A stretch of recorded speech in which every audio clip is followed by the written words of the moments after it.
Bonjour. Avant de commencer ce cours, je vais faire une petite mise au point sur les séances suivantes parce que apparemment il y a eu un peu de confusion étant donné que certains d'entre vous s'appuient sur la version imprimée, la brochure imprimée du programme des cours. Or, cette brochure a été rédigée en l'été l'année dernière. Entre-temps, il y a eu des changements, mais ils n'ont pas été mis à jour. Donc, ce qui est à jour, c'est le site du collège et les affiches. Là, j'arrête en mars. Je fais ensuite 3 cours qui seront le 2 avril, le 9 avril, le 16 avril. Après, les cours s'arrêtent. Il y aura ma leçon de clôture, qui devait être le 9e cours, mais qui aura plutôt lieu enfin à la fin de cette année ou l'année prochaine. Par ailleurs, le séminaire va avoir lieu cette année, alors en 2 parties. Au mois de mai, j'ai un professeur invité, le professeur Touraj Dariai de l'université de Irvine, Californie, qui va venir donner 4 cours. C'est déjà sur le site et je crois que c'est aussi l'affiche, soit est là, soit va l'être. Bien. Donc il va donner 4 cours en mai et en même temps, je ferai une partie de mon séminaire avec lui. Donc une autre chercheuse, Madame Nina Masjou, ce sera 4 séances de séminaire au mois de mai qui seront, disons, qui auront un caractère assez public parce que c'est sur un sujet qui ne demande pas de spécialisation linguistique particulière. Il s'agira du culte de Mitra. Bien. Au mois de juin, je fais les 4 dernières séances du séminaire. Là, ce sera plus spécialisé du point de vue linguistique. Ce sera sur des documents bactriens. Je ferai ça en collaboration avec mon collègue Philippe Reuseux, qui est professeur à la 4e section. Et voilà, ce sera donc le programme pour cette année. L'ultime séminaire aura donc lieu en principe le 23 juin. Alors j'espère que c'est clair pour tout le monde. Et donc, nous reprenons là où nous étions restés, c'est-à-dire les conséquences des 2 premières phases de conquête sassanide à l'Est, qui étaient donc sous Ardashir et sous son fils Shapur Ier. Alors, on a vu que la conquête est solidement établie à la fin du règne de Shapur Ier, puisque dans son inscription, sa grande inscription de victoire, qui date à peu près, un peu après 260, il énumère des territoires de Bactriane et même de Sogdiane comme faisant partie de son empire. Alors, il y a eu visiblement une phase d'occupation directe. Plus tard, ensuite, il va y avoir une vice-royauté dont je vais parler. L'occupation directe, il y a des divergences sur la durée. Les premières soumissions de princes locaux seraient datables des années à peu près 230. Ensuite, vraisemblablement, Shapur Ier fait des conquêtes jusque vers 260. Et selon moi, jusque vers 280, au moins, la Bactriane, donc cœur de l'ancien empire couchant, est en occupation, disons, plus ou moins directe. Ils s'appuient certainement sur la noblesse locale ralliée, mais les souverains couchants, ils subsistent, mais ils sont repoussés au sud. On a des monnaies, il y a de rares émissions de rois sassanides à Bactre. Enfin, on a des monnaies de Bahram Ier, successeur de Shapur, 273 à Bactre. Donc, on voit qu'il y a une espèce d'administration directe. Et puis, à partir, selon moi, de 280, là, je diverge un peu de mes collègues les numismates britanniques qui mettraient ça plutôt avant, est créé, dont le pouvoir est délégué à une vice-royauté qu'on appelle Kushano-Sassanides parce qu'ils reprennent l'ancien titre de roi des Kushans, mais par leur apparence, par leur portrait, par leur nom, par la plupart des types de leur monnaie, on voit que ce sont des Sassanides. Bon, alors, on a compris depuis longtemps que ça devait être une branche cadette de la dynastie, et puis maintenant on a un peu plus de précision. Pourquoi avoir délégué à une vice-royauté l'administration de ces régions? Ben, on pense à quelque chose comme ce qui s'est passé en Inde après la révolte des Sipais, où on a recréé un semblant de pouvoir indien dont la reine était en fait Victoria, qui était donc impératrice, avec cette idée d'accorder une certaine, je ne dis pas une autonomie politique, mais disons, une représentativité au pouvoir local.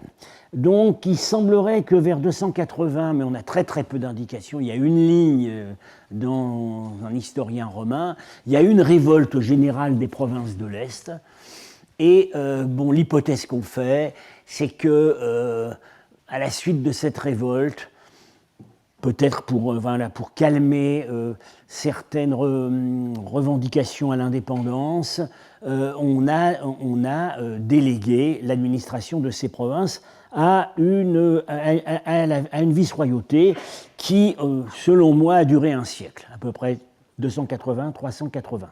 Alors, depuis très peu de temps, on peut faire des hypothèses sur les origines de cette sous-dynastie, puisqu'on a une monnaie,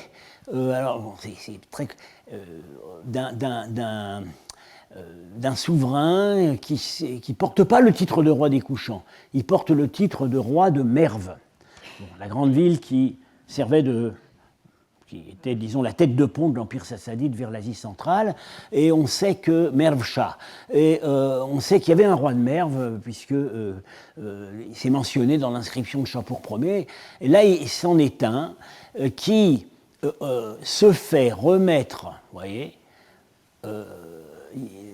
il se fait remettre par la déesse Anahita, avec son grand manteau, on la reconnaît, un objet qui n'est pas un pain de sucre, c'est la tiare des Kushans, le chapeau pointu des souverains Kushans. Donc, il reçoit la royauté Kushane par la déesse Anahita, qui est la grande déesse protectrice de la royauté sassanide. Il a quelque chose de curieux sur la tête. En général, quand il y a un oiseau, c'est un faucon, parce que c'est une des incarnations du dieu de la guerre, et c'est quand le roi s'appelle Vahram, qui est le dieu de la guerre, dont l'une des incarnations est le faucon, il en a d'autres. Là, ça n'a pas l'air d'être un faucon, ça a l'air d'être plus gentil, une colombe, peut-être pas un paon, enfin voilà, un oiseau qui peut-être de quelque manière aurait été associé à la déesse Anahita. Alors, ce qui est intéressant, c'est que tout récemment, Nicolas Schindel, numismate de Vienne, a réussi sur certains exemplaires à déchiffrer, il n'a pas pu lire le nom de ce roi, mais il a pu lire qu'il était fils du roi des rois Vahram. Donc, c'est probablement le fils de ce Vahram Ier qui avait brièvement émis des monnaies à battre. Maintenant, on arrive à comprendre, c'est une branche cadette de la dynastie.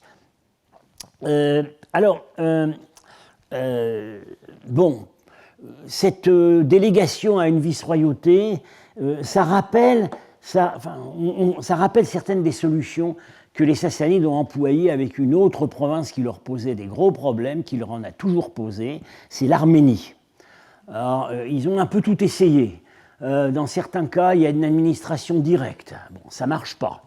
Alors, parfois, comme dans ce cas, semble-t-il, on prend un vice-roi parmi les princes de la famille royale. Parfois, on essaie de restaurer l'ancienne dynastie. Ça ne marche pas vraiment non plus. En Arménie, Ça n'a jamais vraiment marché. Alors, il semblerait qu'en Bactriane, bon, ils ont essayé visiblement l'administration directe, ils ont essayé le vice-roi pris dans la famille, ils n'ont pas essayé de restaurer l'ancienne dynastie. Il y a toujours des couchants, mais ils sont repliés du côté indien. Alors, bon, vous me direz, bon, c'est de la...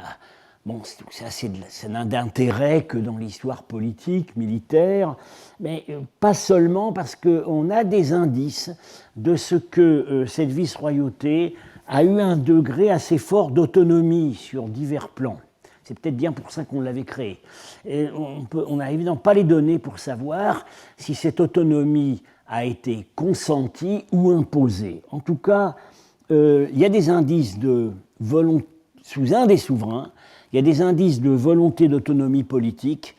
C'est ce Hormizd qui serait le troisième en fait de la série. Lui, on le reconnaît parce qu'il a un lion. Il a un lion dans sa couronne.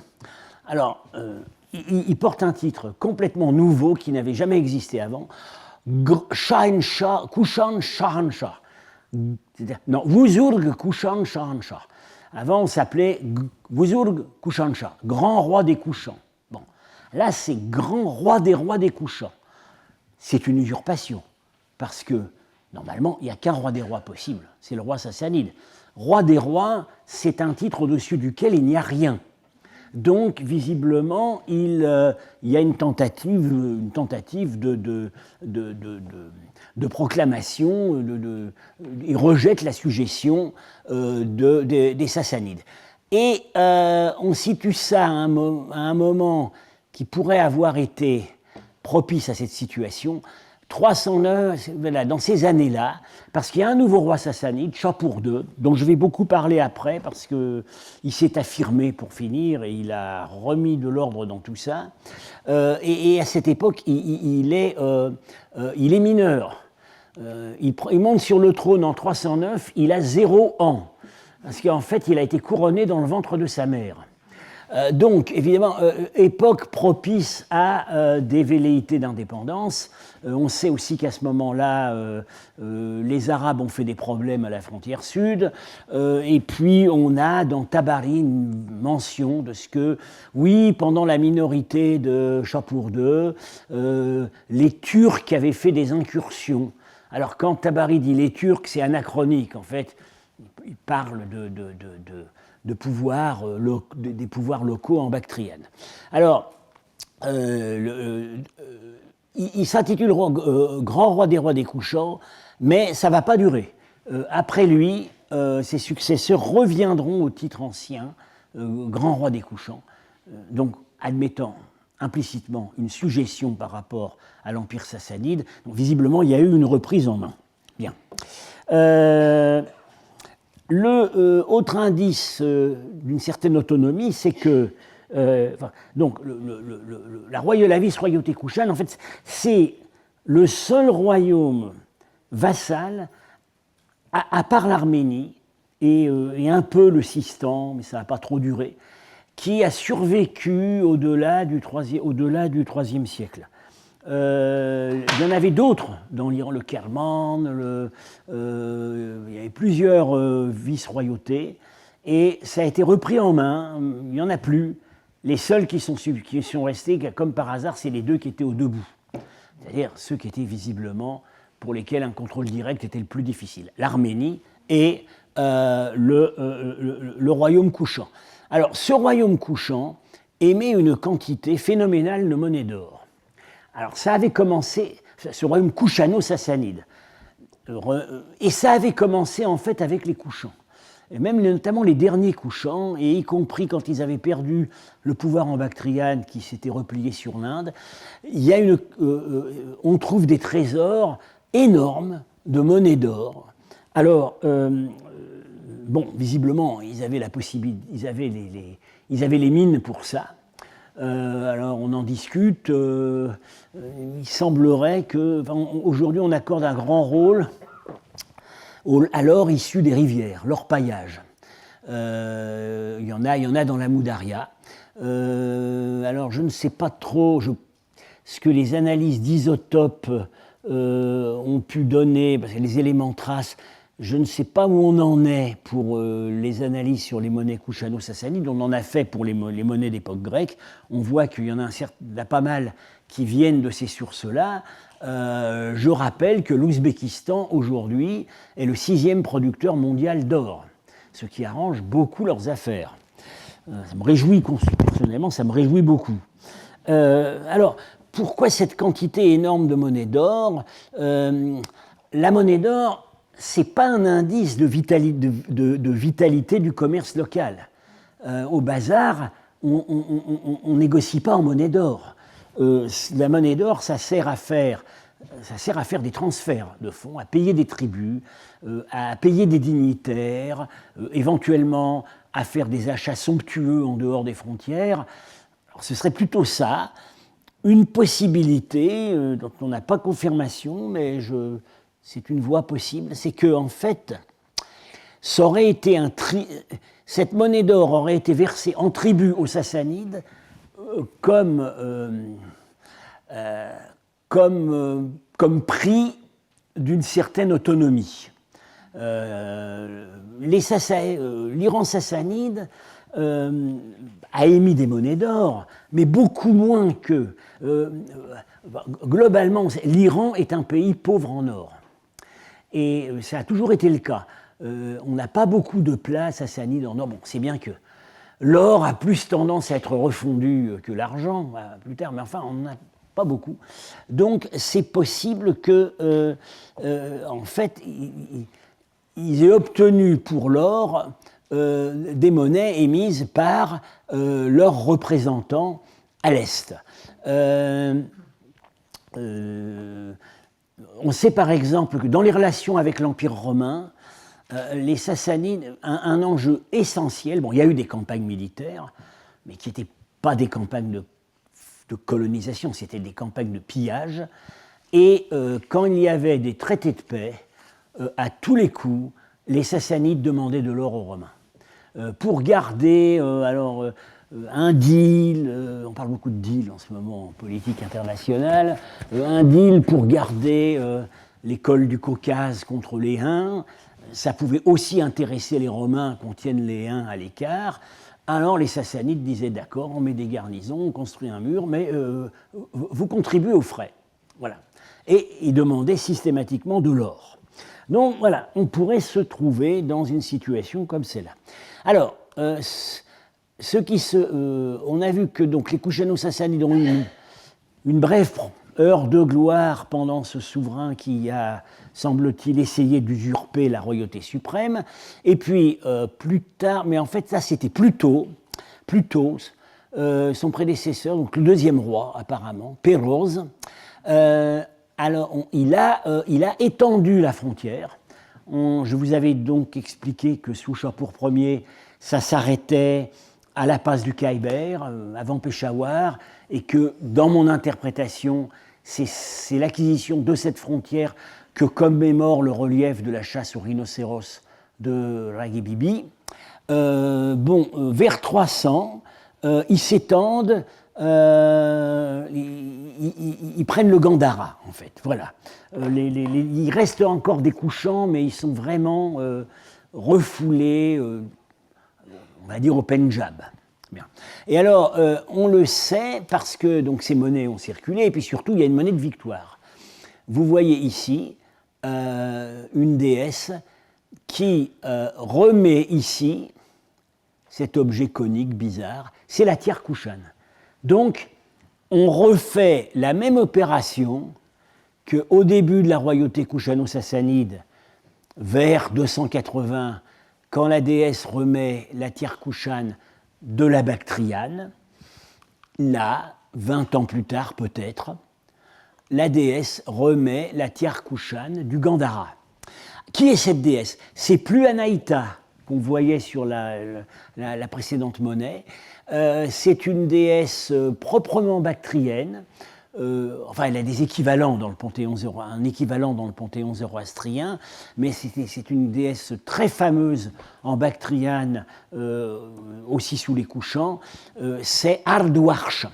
On l'appelle souvent Ardoksho, parce que c'est comme ça que ça se lit en grec sur les monnaies, mais Ardoksho est une transcription, en fait c'est Ardouarch, pour faire bref, elle correspond à une déesse Ard, qui est connue dans le panthéon zoroastrien comme Ashi, qui est la déesse de la récompense, on va dire ça, la déesse, voilà, de la fortune, de la récompense. D'ailleurs, elle tient ici une corde d'abondance. Et donc, ils ont choisi plutôt de se mettre sous la protection d'une déesse plus locale. Et cette déesse a un autre titre à avoir remis la Tirkushan, c'est qu'on sait qu'elle était la déesse gardienne de la frontière. Parce qu'on a ça dans un récit missionnaire manichéen, quand le disciple de Mani, Mar Ammo, qui était chargé de convertir les pays à l'Est, est arrivé à la frontière du royaume couchant, qui était en fait, à l'époque donc déjà occupé par les Sassanides. Il a dû négocier avec un gardien de la frontière qui, on n'a longtemps pas très bien compris, Ardouarch, est-ce que c'est l'esprit du Oxus? Non, enfin, dans mon interprétation, qui était aussi celle de Werner Zundermann, le grand spécialiste de ces textes, c'est cette déesse qui est garde-frontière. Donc là, on se trouverait avec une sémantique assez claire. En tant que garde-frontière, elle remet la couronne au souverain qui vient de faire la conquête. Alors, oui, donc là, ils se sont étendus sur le Gandhara. Qu'est-ce qu'ils allaient y faire? Visiblement, la Bactriane, ça ne leur suffisait pas. Il y avait des richesses qui pouvaient les attirer. A priori, il y a de l'argent, il y a les produits, la possibilité, l'accès aux produits de l'Inde, puisqu'on arrive là à une époque où l'Inde est très prospère, sous la dynastie Gupta. Bon, là, on n'a pas vraiment d'éléments de réponse. Alors, autre indice d'une certaine originalité de cette sous-dynastie, c'est que il semble que l'idéologie du pouvoir telle qu'elle s'affiche sur les plats d'argent, vous savez que, je vous ai dit à plusieurs reprises que les plats d'argent, c'est le moyen numéro 1, le plus prestigieux de la propagande royale. En fait, on a 2 plats d'argent issus de cette dynastie. On en a beaucoup par la suite. C'est assez différent de ce qu'on trouve sur les plats sassanides. Sur les plats sassanides, il n'y en a que pour le roi. Quand il chasse, il est tout seul. Et puis sinon, on le voit trônant, bien au milieu. Il est complètement dominant. Ici, c'est pas pareil. Voilà un plat qui a été commandité non pas par le roi, mais par un grand dignitaire, qui est ici en train de tuer un sanglier. Et comme toujours sur ces plats, pour voir le personnage principal ou le sujet principal, il faut monter à la verticale, et c'est lui. C'est lui, et puis il y en a d'autres. Il est accompagné, il n'est pas tout seul, il est accompagné par d'autres seigneurs. Et ce n'est pas un roi. C'est pas un roi parce qu'on a une inscription, pour une fois. C'est rare que les inscriptions indiquent le premier propriétaire, mais là c'est le cas. Il est, alors son nom, pour le moment, m'échappe, oui, mais on voit que il est le fils, probablement il est le fils d'un personnage qui est connu dans les inscriptions de Shapur, qui était un haut dignitaire portant le titre de Bidarche, ça peut être un gouverneur frontalier, quelque chose comme ça, et ce titre se retrouve aujourd'hui dans une province frontalière de la Bactriane qui est le Badarchan. Voilà. Donc, il se pourrait, c'est assez probable, que ce personnage ait lui-même exercé une autorité de gouverneur local. Et alors, on voit le choix de la faune est intéressant parce qu'elle est locale. D'habitude, le roi sassanide chasse des lions. Et vous voyez ici, ce n'est pas des lions, ils sont achetés. C'est la panthère des neiges, typique des montagnes du nord de l'Afghanistan. du nord-est. Le mouflon des montagnes, quoi, tout à fait typique également de ces régions, on l'appelle le Marco Polo, avec ses très grandes cornes, et l'ibex. Donc vraiment, c'est une faune locale. On nous montre bien que on n'est pas en Iran, hein, on est en Bactriane, et c'est pas le roi qui a le monopole des plats, ça peut être un grand seigneur. Alors voilà un autre plat qu'on attribue à cette sous-dynastie, assez compliqué. Là, le roi, c'est discuté à l'interprétation, parce que je vais vous proposer la mienne. On a ici on a un roi, là, il est là, mais encore une fois, il n'a pas la place. Sur un plat sassanide, il occuperait tout le milieu du plat. Hein. Là, il occupe juste une scène. Alors, ce roi reçoit une espèce de signe de la fortune d'investiture venu du ciel, avec ce personnage qui tient un ruban. C'est interprété comme ce qu'on appelle dans les langues iraniennes le farn, c'est-à-dire le principe de la légitimité, de la fortune royale. Donc on voit qu'il reçoit quelque chose du ciel, il est sur un trône avec des griffons, et il tend un anneau, une couronne d'investiture, ça c'est vraiment le signe de la remise du pouvoir, à un personnage qui n'est pas royal, il n'a pas les rubans. Donc c'est un grand vassal. Voilà. Et la scène du dessous, selon moi, montre ce qui précède ce qu'il y a là-haut. C'est-à-dire que le roi, il est ici, avec ses rubans, et il a lui-même reçu l'anneau d'investiture d'une déesse, qui doit être Anaïta ou Ardouarche. Voilà, je vois une composition comme ça, en chiasme. Et ça, on a d'autres exemples de plats où ça se lit de bas en haut. Donc, on aurait là le roi qui rappelle l'origine de son pouvoir et le roi qui confère un pouvoir local à un vassal. Et ce vassal, visiblement, c'est lui qui a commandé le plat, parce que, alors je m'excuse, il faut tourner la tête fortement, il est là, assis sur des coussins, c'est pas un roi, il n'a pas les rubans, il a 2 fils, et sa femme et les femmes de ses fils, ça c'est mon interprétation, sa femme et les femmes de ses fils tendent des fleurs, et c'est une fête où participe un joueur de luth, un joueur de trompette, et ce personnage, qu'est-ce que c'est ? C'est absolument typique comme pose. C'est un nain qui danse. On voit encore ça parfois en Asie centrale. Lors des fêtes les plus prestigieuses, on invite des nains à danser. Et c'est le cas ici. Donc vous voyez, on n'est pas dans une ambiance royale sassanide. Voilà, on est dans une ambiance plus locale où le roi n'a pas l'hégémonie qu'il a dans l'Iran sassanide. Sur le plan religieux, nous avions vu dans des cours précédents que sur les monnaies kushanes s'esquisse, on a parfois l'esquisse d'un certain syncrétisme. Voilà, on voit que la représentation du dieu qui a les traits de Shiva c'est une divinité composite puisqu'il porte le nom d'une divinité iranienne, Wesh. Et puis on a un autre dieu Manavag, qui semblerait être à la fois iranien mais être un peu Vishnu aussi. C'est esquissé, c'est seulement 2 divinités dont on peut dire ça. Là, sous les Kushano-Sassanides, ça devient beaucoup plus articulé.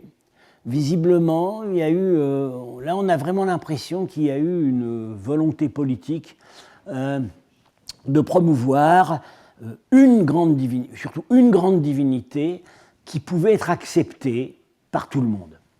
Ce dieu, on ne donne pas son nom, on ne donne que son titre, Burzawan Diazad.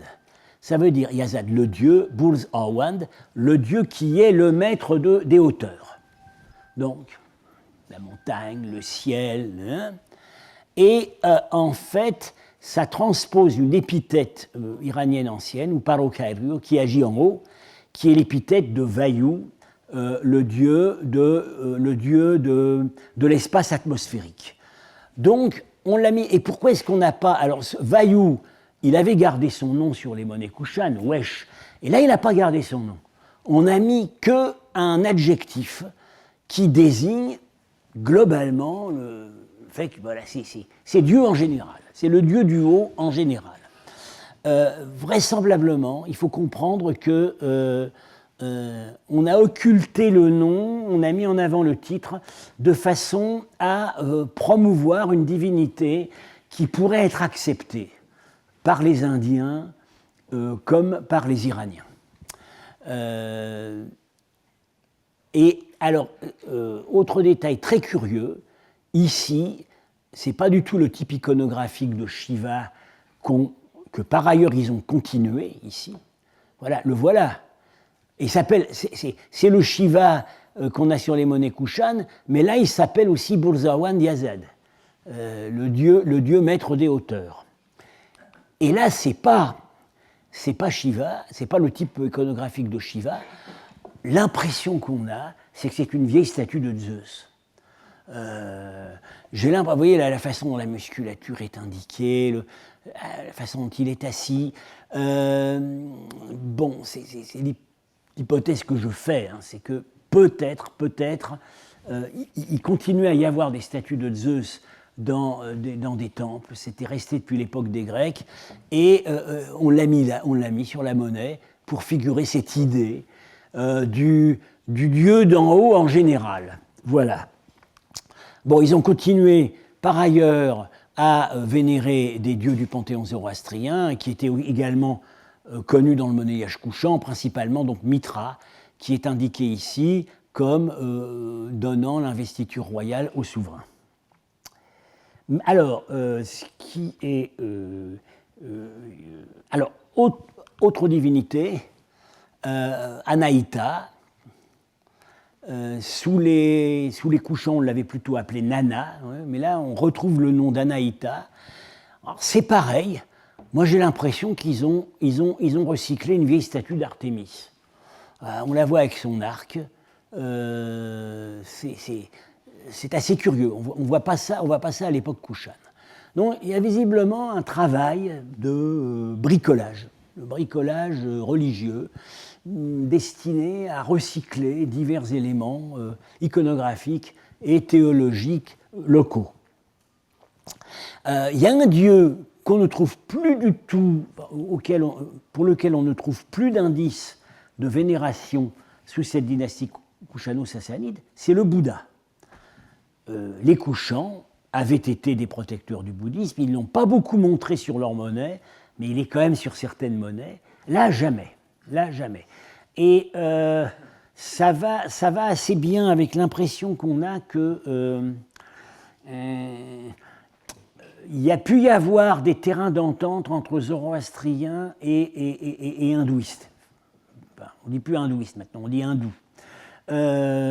Bon, des polythéismes qui pouvaient s'entendre, avec des équivalences qui pouvaient apparaître entre les figures divines, pas avec le bouddhisme.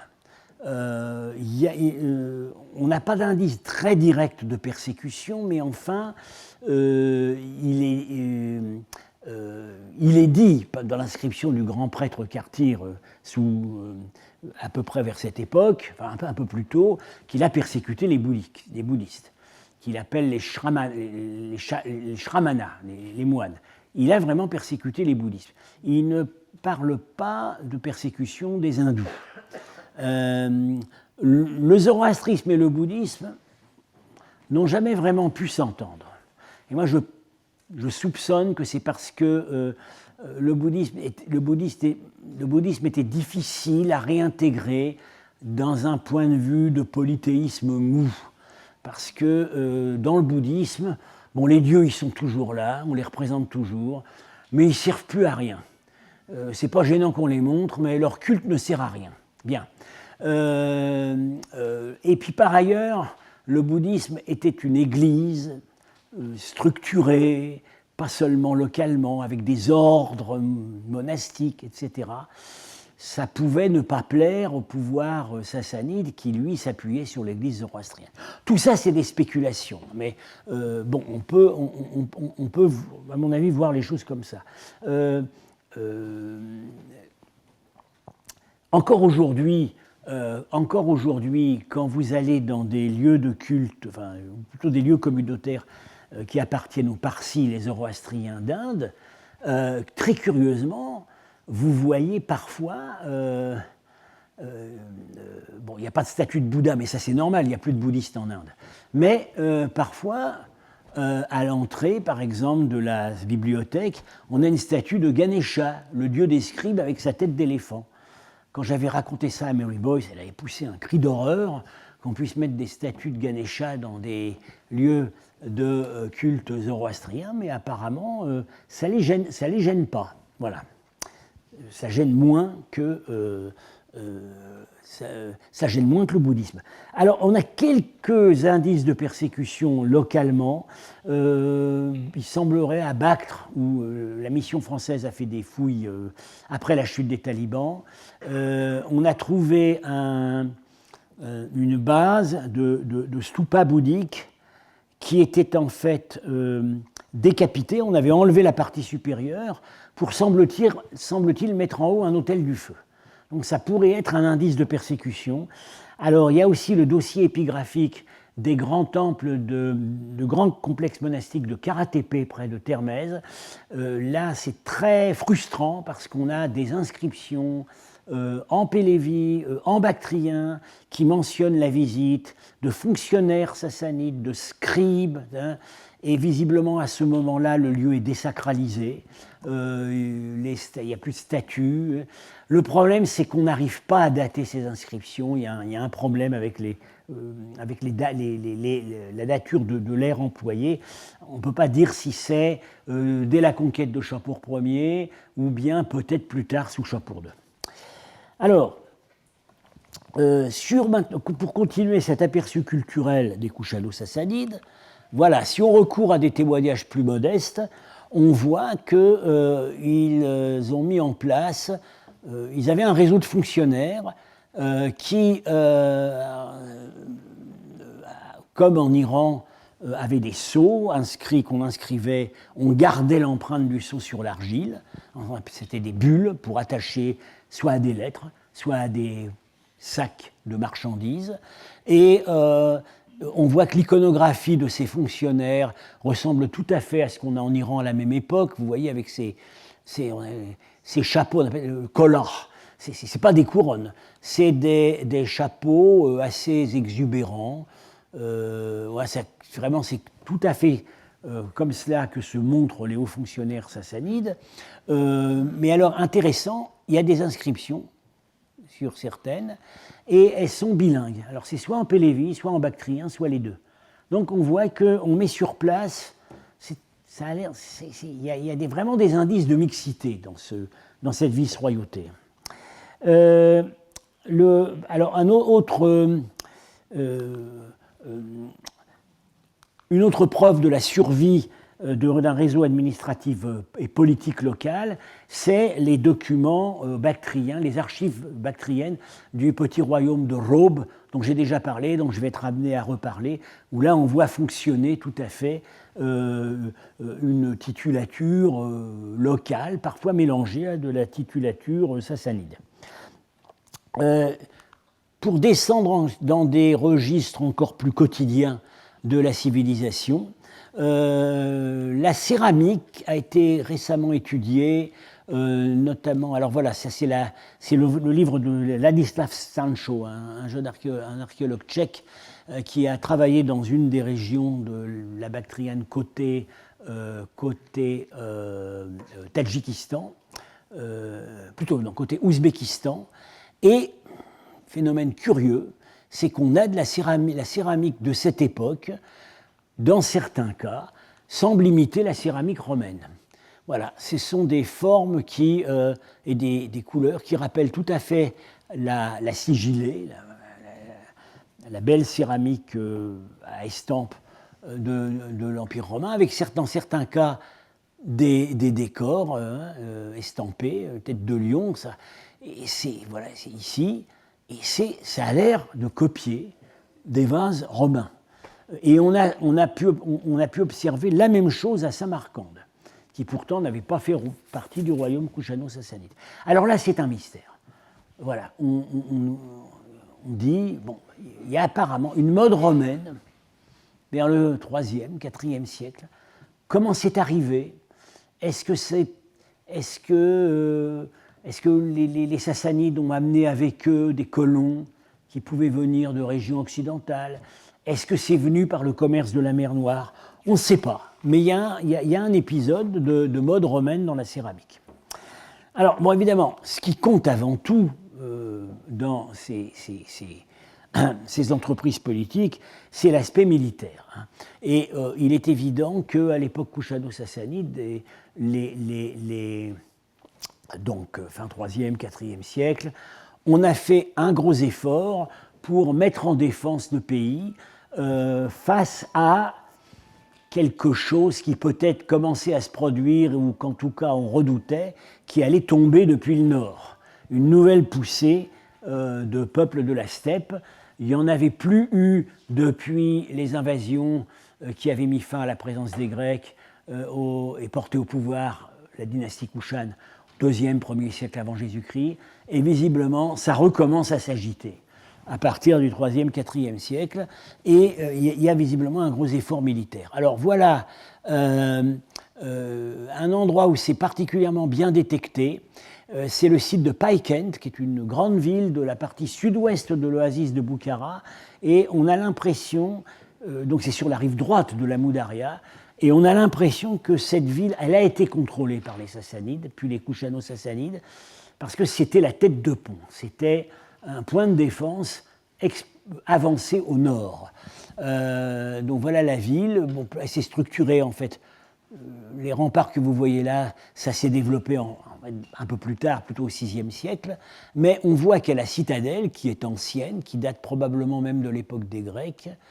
Ils ont construit un fort de 100 mètres sur 100 mètres, qu'on voit ici, avec des rangées de tours. Alors, ça ressemble... Bon, c'est apparemment une initiative sassanide, mais le style de ce fort remonte à des traditions qu'on a dans des fortifications d'époque Kushan. On a là, dans le mur du fort, des casernements, voilà, des logements pour les soldats. On voit vraiment qu'il y a une mise en défense. Et à l'intérieur du fort, il y a un temple. Voilà. Et ce temple, c'est un temple du feu à la sassanide. Il y en a très peu d'exemples en Asie centrale. Le voilà dans une phase et puis dans une phase ultérieure. On voit qu'à toutes les phases, il y a des autels du feu, des couloirs autour. L'accès à la chambre du feu est visible, très limité avec des passages étroits.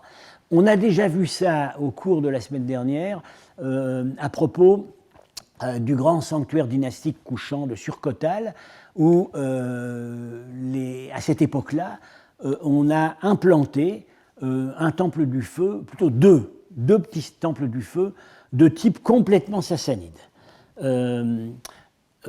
Alors, ça ressemble en fait, ça ressemble assez à ce qu'on a avec cette histoire de la chambre à feu doublée.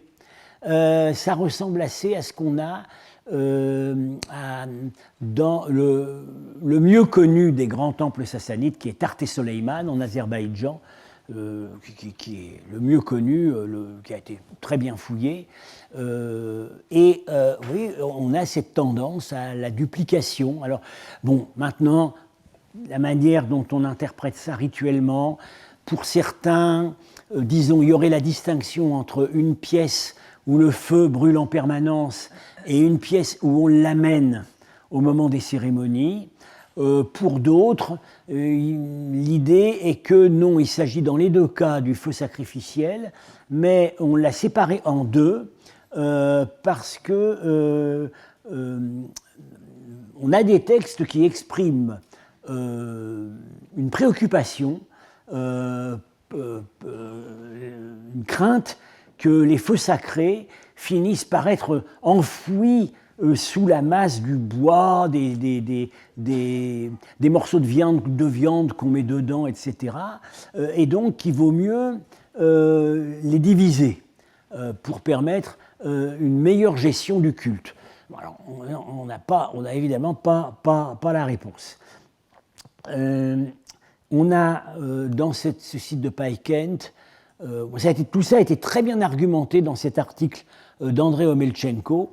Il a vraiment donné des raisons convaincantes de penser que là, on a affaire à une tête de pont sassanide. Voilà la céramique qu'on y trouve, qui ressemble à ce qu'on a en Bactriane. Il y a une présence nomade qu'on devine à cause de ces armes qui sont tout à fait typiques de ce qu'on a dans la steppe à ce moment-là.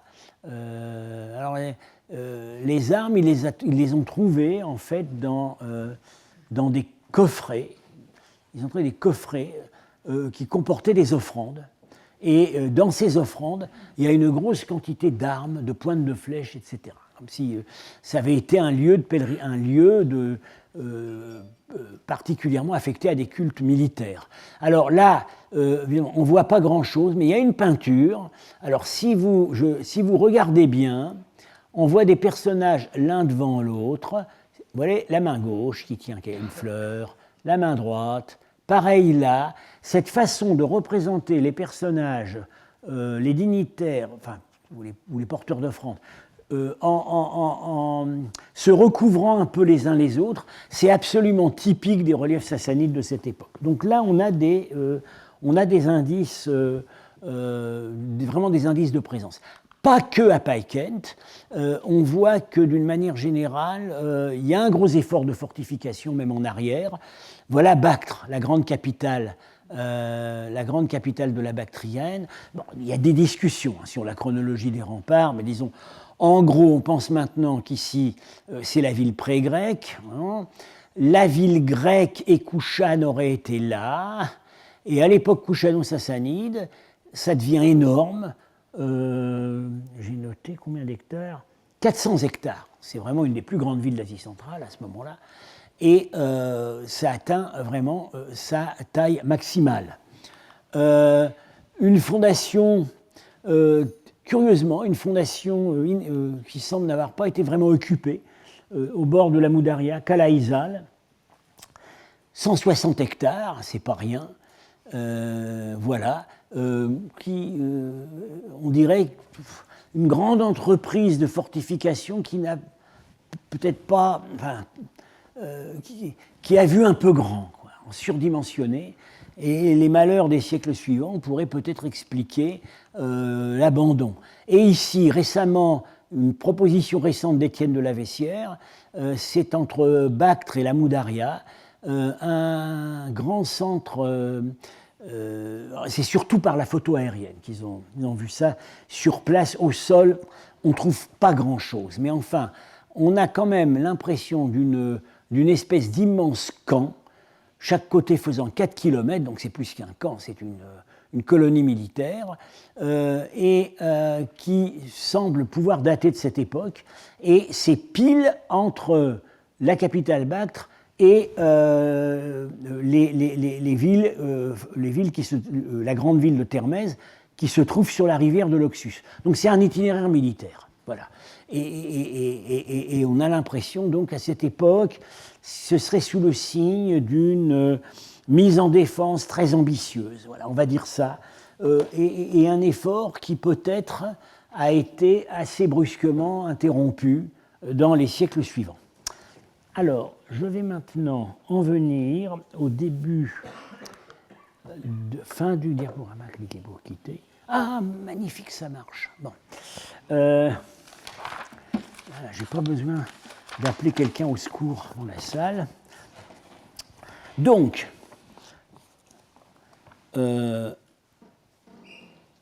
nous continuons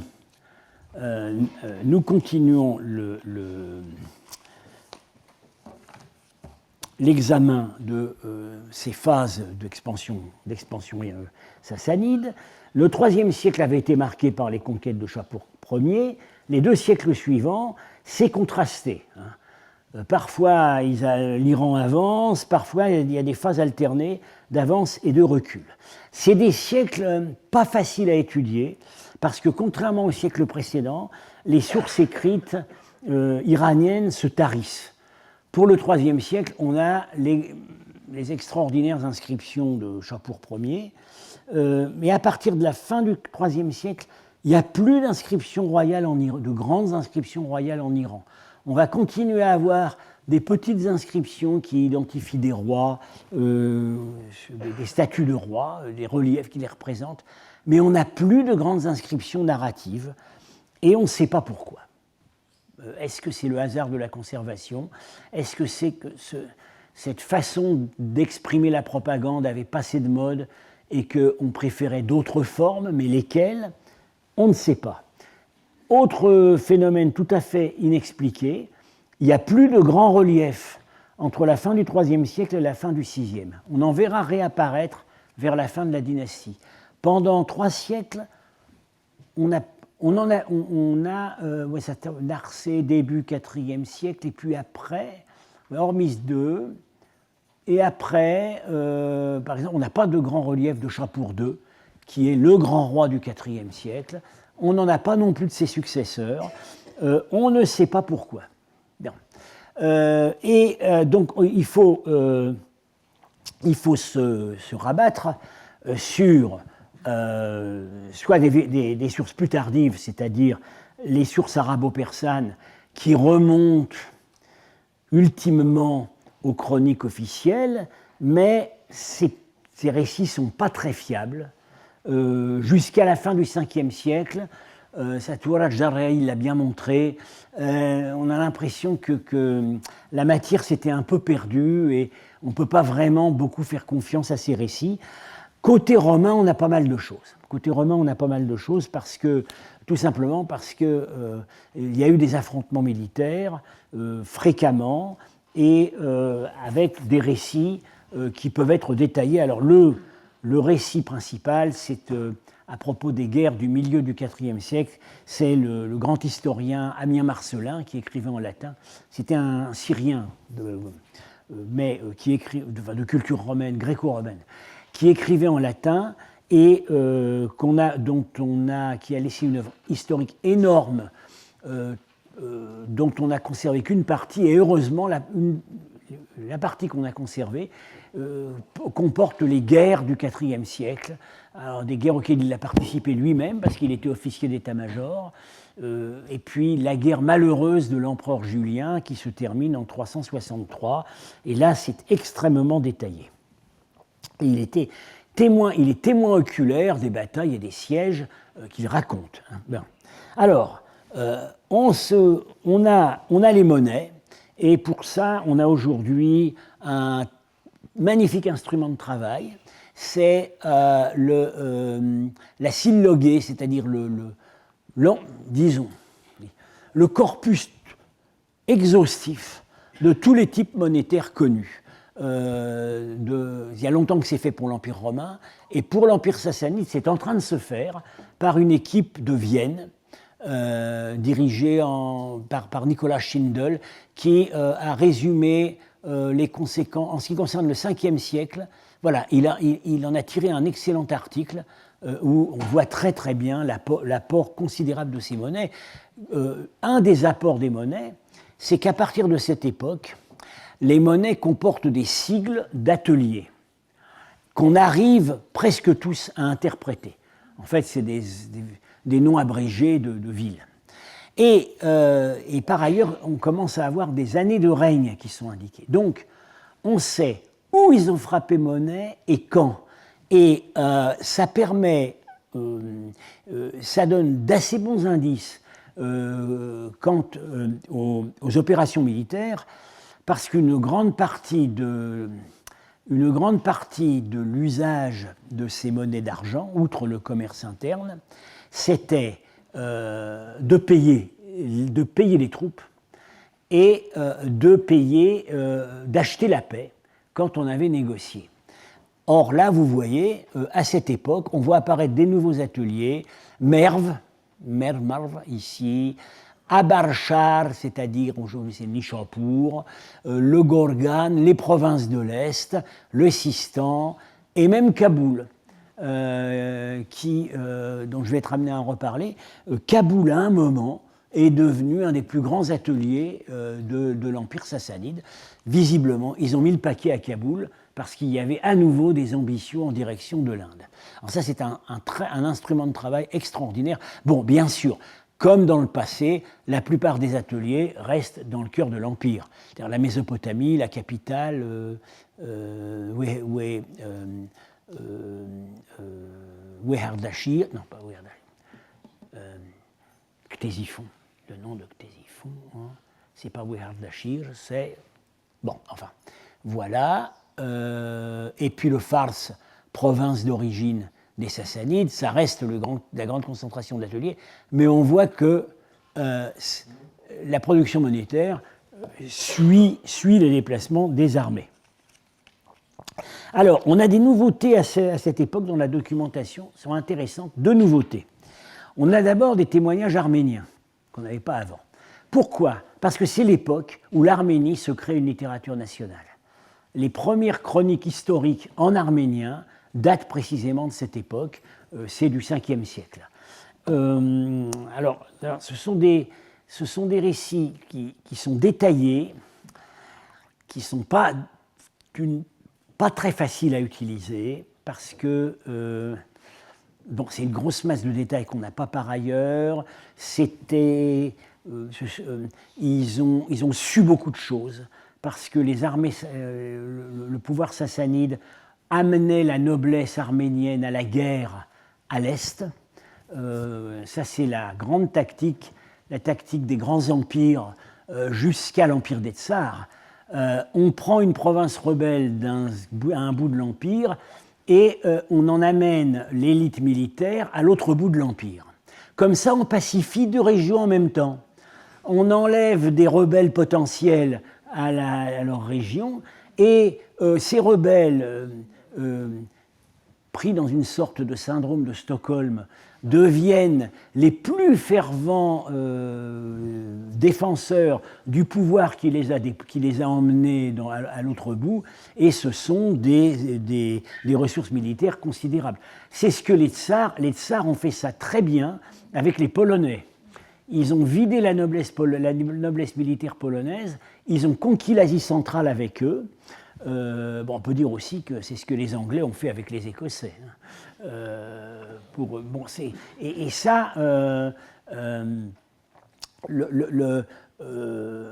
Ils ont fait ça, alors les Sassanides ont fait ça avec les Arméniens beaucoup, avec les Arméniens, les Géorgiens.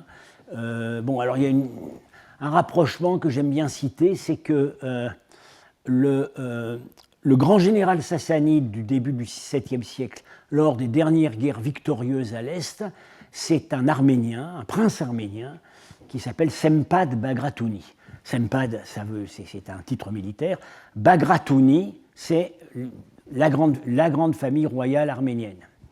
À Borodino, qui commande la cavalerie du tsar face à Napoléon? Bagration, c'est le même nom, c'est la même famille. La même logique reste appliquée. Donc les témoignages arméniens, alors je dirais tout de suite dans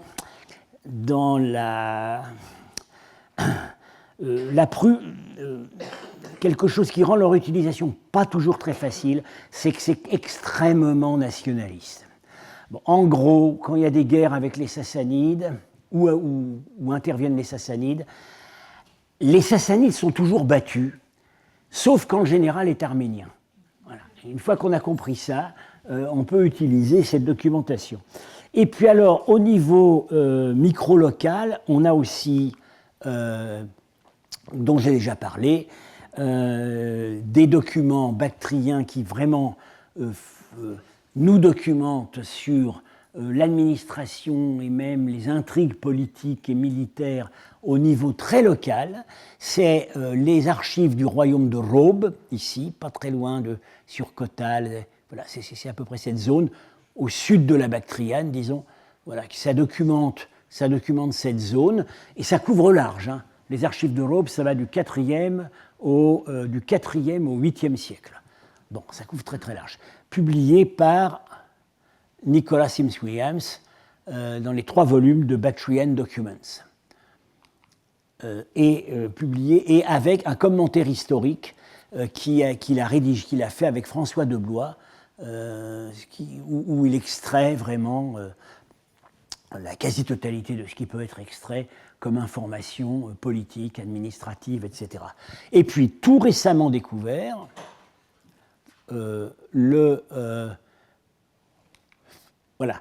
les documents d'archives dits Birchbark Documents, c'est-à-dire les documents sur écorce de bouleau que je viens de publier avec Sims Williams, qui éclairent alors une zone différente. C'est c'est en fait la zone frontalière indo-afghane. C'est vraiment tout à fait les zones qui sont aujourd'hui qui correspondent plus ou moins à la zone Pashtou. Documents pas d'une lecture très facile, parce que autant les documents du royaume de Robe étaient sur du parchemin, autant cela, c'est sur de l'écorce de bouleau qu'on a traité un peu comme du papyrus. Et vous voyez, c'est quand même plein de trous partout. Mais bon, avec la compétence de Nicholas Sims Williams, il a réussi à en tirer énormément. On a donc publié ça l'an dernier, et il y a des nouveaux lots qui sont en train d'arriver. Ce volume va sans doute être amené à faire des petits. Bien, c'est les 2 ensembles, en fait, j'insiste pas beaucoup maintenant, parce que ça sera examiné, ça sera la matière du séminaire que je ferai avec Philippe Oiseux au mois de juin. Et je vous dis à la semaine prochaine, début avril. Bonnes vacances de Pâques.